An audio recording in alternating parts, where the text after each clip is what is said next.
Donc, j'ai actuellement en ligne de NATV International Dr Basma Ibrahim, maître de conférence, faculté de pédagogie, Université de Mansoura. Vous êtes toujours la bienvenue. Bonsoir.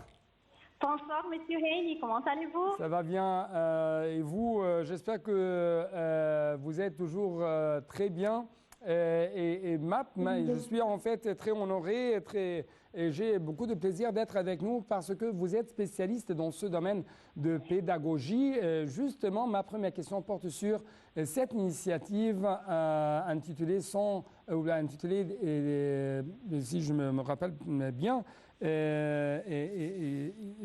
qui est intitulée Sans rêve de l'avenir. À partir de cette initiative, on a accordé aujourd'hui presque 100 opportunités de bourse des études, notamment aux étudiants du gouvernorat de la Haute-Égypte, et pour qu'ils, bien sûr, poursuivent leurs études dans les branches des universités de renommée mondiale. Comment vous avez vu cette initiative ou cette décision quand même?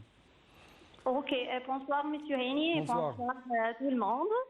Voilà, je travaille dans le domaine de l'enseignement et de l'éducation depuis 2012 et surtout dans le domaine de la préparation des futurs enseignants.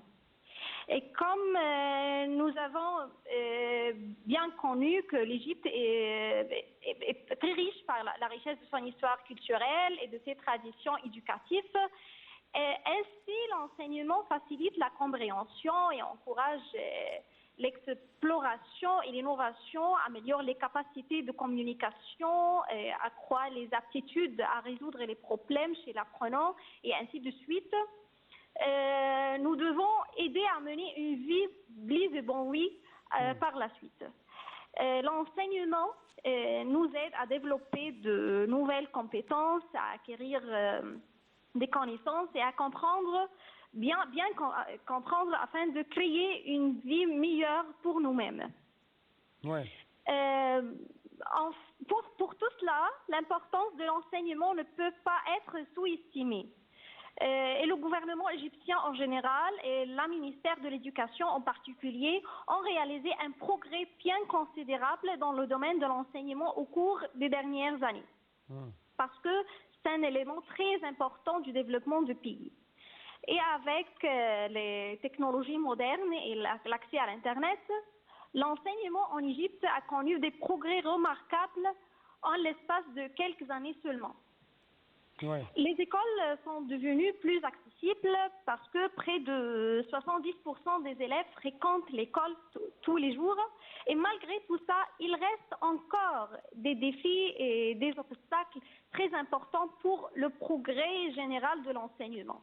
En fait, l'enseignement en Égypte évolue très très rapidement grâce aux avancées technologiques et aux ressources numériques disponibles en ligne. Et tout cela a permis aux étudiants d'apprendre à partir d'un large éventail de ressources éducatives et de se tenir au courant des développements à l'intérieur et à l'extérieur de leur salle de classe. Ouais. Et l'accès généralisé à l'Internet a également ouvert la voie à des expériences d'apprentissage virtuel. Ouais. En améliorant encore les possibilités d'enseignement dans tous les gouvernorats du pays. Et grâce à cette nouvelle initiative que vous avez déjà dit, telle que les MOOC, voilà, proposés par plusieurs universités égyptiennes, les étudiants ont un accès plus large que jamais. Les majors, le fait que vous trouvez que l'État égyptien prend ou prendre soin des étudiants majors, notamment dans le gouvernorat de la Haute-Égypte. Oui. Comment vous avez vu cette initiative ou cette décision, encore une fois? Oui, le système éducatif égyptien en général et surtout dans les gouvernorats de Haute-Égypte connaît une période de transformation rapide parce que le gouvernement égyptien a beaucoup investi dans le développement des ressources éducatives, soit en ligne, soit en classe. et à l'accès aux outils d'apprentissage numérique. Oui. Et il s'agit notamment de fournir aux étudiants un accès tout à fait gratuit à des plateformes Internet telles que les vidéos YouTube, à des fins éducatives bien sûr, ou de faciliter le partage des connaissances par le biais de groupes de discussion sur des réseaux de médias sociaux tels que Facebook et Twitter éducatifs et ainsi de suite. Oui, Et oui. l'enseignement, voilà. Oui, j'ai une autre question. Comment vous avez vu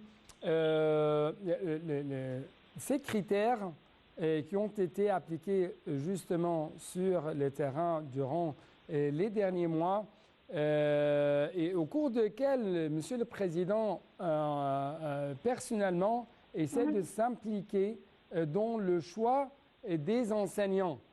Oui. Comment vous avez, des enseignants dans les écoles, comment vous avez vu cette intervention personnelle de la part du président afin d'arriver à des choix pertinents, convenables aux étudiants? Bien sûr, c'est grâce aux efforts déployés du président Abdel Fattah el-Sisi. Les enseignants peuvent désormais recevoir une formation de qualité supérieure directement sur même dans leur domicile, sur leur appareil portable, de n'importe où dans le monde, en quelques clics seulement. C'est grâce à des technologies telles que le webinaire ou les plateformes spécialement conçues pour l'apprentissage professionnel. Les professeurs sont récemment exposés beaucoup plus facilement qu'auparavant. Ils peuvent non seulement se tenir au courant des dernières tendances en matière d'enseignement, mais aussi renforcer leurs compétences pédagogiques en faisant appel aux meilleurs experts du monde entier sans quitter leur place. Oui. Il joue un rôle très primordial en offrant aux élèves des expériences d'apprentissage de qualité qui les aident à suivre de nouvelles voies et à acquérir des connaissances qu'ils n'auraient pas pu acquérir s'ils n'avaient pas eu recours à leurs professeurs. Ouais. Et étant donné la grande quantité d'informations disponibles de différents domaines, un enseignant qualifié est le guide pour leurs apprenants dans soit l'espace numérique ou en classe, en déterminant le matériel qui convient le mieux à chaque élève en fonction de ses compétences actuelles et individuelles ou des aptitudes qu'il souhaite acquérir à un moment donné. Oui, oui. Docteur Basma, vous êtes maître de conférence au sein de la faculté de pédagogie, Université de Mansoura. C'est pourquoi, permettez-moi de vous poser cette question. Pourquoi cette université de Mansoura, qui est une université publique, a pu réaliser des positions très avancées au niveau de l'enseignement universitaire au niveau mondial? Je crois qu'elle est considérée justement parmi les 4 premières universités dans les classements en général mondialement, mais je parle au niveau de l'Égypte, c'est parmi les 4 premières universités.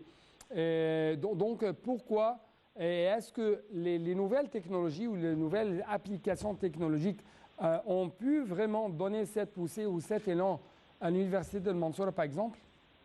Vous avez tout à fait raison, parce que sans doute l'université de Mansoura fait plusieurs efforts dans le processus du perfectionnement des enseignants, ou bien du futur enseignant.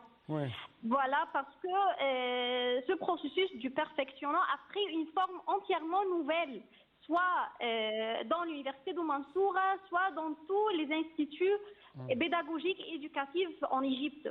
Et grâce au progrès technologique et à l'accès permanent de l'Internet, les enseignants disposent désormais d'une multitude de ressources à portée de main. Les enseignants peuvent également utiliser ces ressources comme les outils d'apprentissage pour se tenir au courant des tendances et bien des stratégies, parce qu'il y a normalement de nouvelles stratégies à appliquer en classe avec les nouvelles générations. Et à l'ère numérique, bien sûr, le développement professionnel va au-delà des expériences en classe réelle.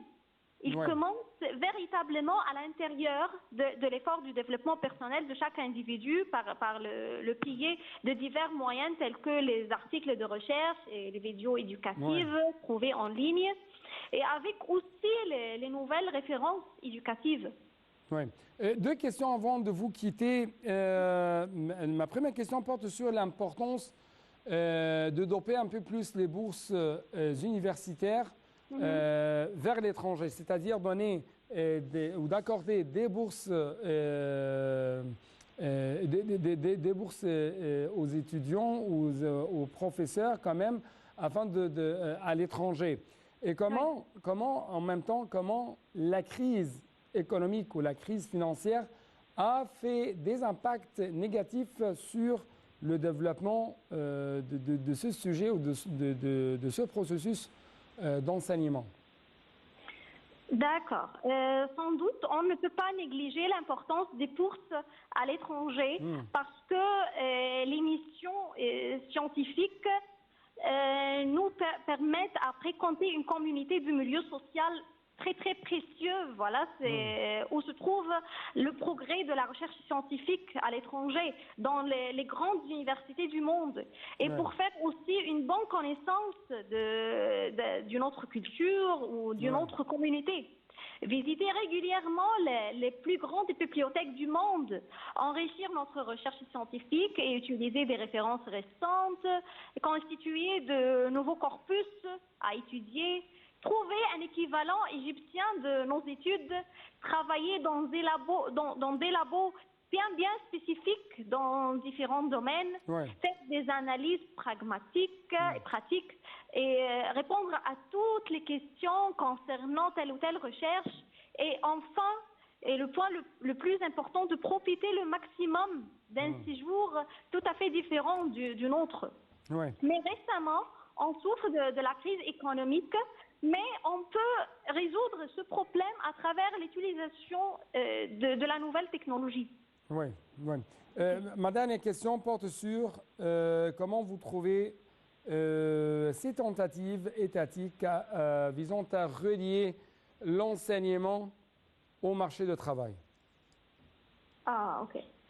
Bon, grâce à l'accès des sites fiables ou à des stratégies plus efficaces, nous pouvons désormais se perfectionner en suivant des cours ou bien des méthodes proposées par diverses institutions dans le monde entier. Voilà, et c'est ce qu'on fait exactement dans les universités ou dans les facultés concernant de la pédagogie et de l'éducation. C'est ça. Et grâce à ce processus de perfectionnement ou de l'acquisition de compétences, les générations futures doivent bénéficier davantage dans la vie grâce à des instructeurs motivés qui peuvent suivre des programmes de formation bien disponibles, soit en ligne, soit en classe. Donc, docteur Basma Ibrahim, notre experte, notre maître de conférence, faculté de pédagogie, Université de Mansour, merci beaucoup pour de tels éclaircissements de votre part en ce qui concerne ce dossier de l'évolution, de développement de l'enseignement en Égypte. Justement, je dois vous laisser, chers téléspectateurs, actuellement avec ce reportage qui va jeter plus de lumière sur le lancement de la deuxième phase des écoles internationales de la technologie appliquée, et bien sûr, ceux qui jettent plus de lumière sur l'importance de ce type d'enseignement qui prend de l'ampleur en Égypte.